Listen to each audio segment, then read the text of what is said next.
Mas já teve psicólogo e psiquiatra que leu o livro, falou, olha, provavelmente ele teve isso, provavelmente ele teve aquilo. O fato é que ele virou paciente porque as condições de trabalho o levaram Com certeza. Eu acho que qualquer um que trabalhava nessas condições de trabalho e tinha acesso a essas pessoas precisaria de um acompanhamento psicológico. Mas eu vou além, um tratamento individualizado. Porque assim, a gente não falou que era tudo misturado? Um autista, esquizofrênico, a pessoa com síndrome de Down, aquele que estava lá, sabe-se lá por... Tinha caso lá, assim, até cai na questão de piada na cidade, né? Ah, o cara devia dinheiro pra mim, eu falei que ele era louco, levaram embora, né?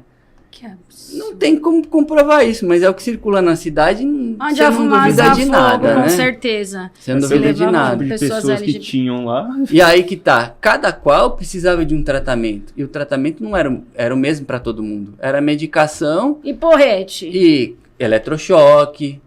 Tinha lobotomia lá? Teve antes do Walter e do José ingressarem lá. Né? Mas, o que acontece? Quando não tem transparência, você pode achar o que quiser. Então, se vocês perguntarem pro Walter, tinha lobotomia lá na tua época? Ele falou que tinha. Nossa. Porque ele falava que viu os pacientes com a cabeça toda aberta, assim, toda com cicatriz, sabe? E aí não dá pra saber se foi por conta de uma violência ou de uma cirurgia ou de qualquer outra coisa. É o que ele oficialmente não tinha. E o que ele fala? Oficialmente. A medicação, ela tem um tempo tem um prazo de validade dentro do corpo do organismo da pessoa. A lobotomia não. É como se fosse uma impregnação para sempre. Então podia ser muito cômodo para algumas pessoas, principalmente em períodos mais conturbados da nossa sociedade aqui, da nossa história. Tipo, o Juqueri, ele atravessou a Era Vargas, né? Que foi um período bem complicado de perseguição e tal. Que a gente nem se dá conta mais, né? Não se fala mais disso, tem né? gente que acha que ele é herói ainda. Então, é pai dos pobres, Ele teve várias coisa fases, distorcida, né? Aí fala, pelo menos ele criou a CLT e tal, mas porra, o que ele fez também, né?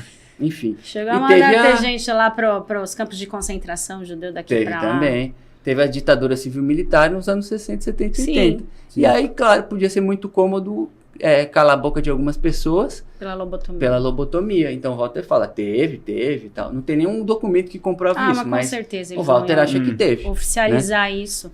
A pessoa fica igual praticamente um vegetal. Pois é. No Cinzas do Juqueri, o José da Conceição contou para mim melhor de alguns casos que ele viu no manicômio de presos políticos da época, que era quem ia contra o regime na época. Tem um caso muito emblemático, assim, do Profeta das Águas, que é eu esqueci o nome dele agora, mas tem no livro.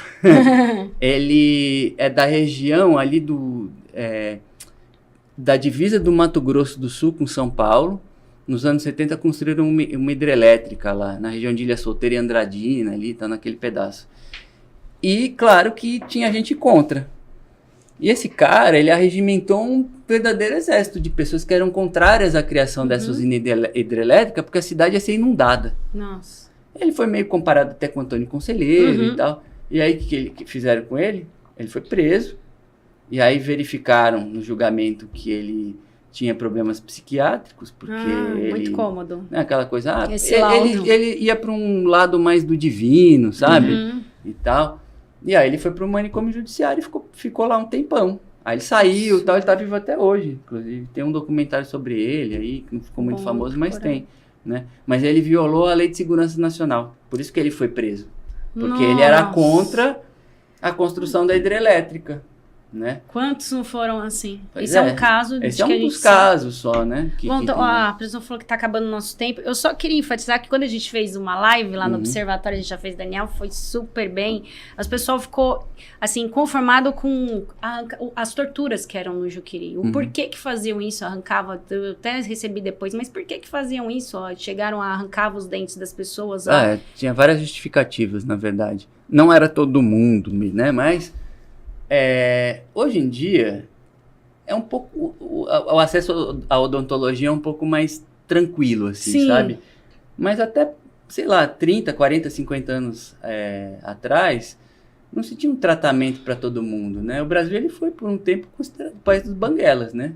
Porque que acontecia? A pessoa tinha um problema, arrancava tudo. Uma né? cara tira tudo logo para não dar trabalho e tal. Era mais ou menos o que acontecia no Juqueri também. Tinha, claro, pessoas que precisavam que... Não estou justificando, mas era o que acontecia. Arrancavam os dentes porque se mordiam, podiam morder os outros. Sim. Tinha paciente que engolia cabelo, e aí precisava fazer cirurgia para tirar o próprio cabelo do estômago e tal. Aí tirando os dentes, a pessoa não faria isso, né?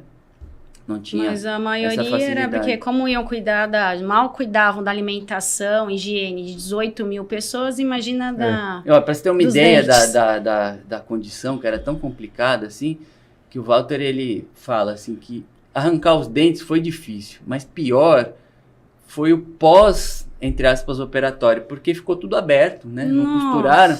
Então a comida, provavelmente eles deviam botar salitre, né, na comida. Então aquele sal batia na gengiva aberta, aquilo devia infeccionar, doer, né? Era um transtorno muito grande. É uma infecção generalizada, podia causar. Por mais que fosse justificável, por se mordia, mas como tirava isso? Esse que é o problema. Não tinha acesso ao banho, imagina a escova de dente, né? Como era complicado. E a boca toda aberta. Era uma tortura. E aí para comer no dia a dia. Era um centro de tortura esse lugar. Que horror.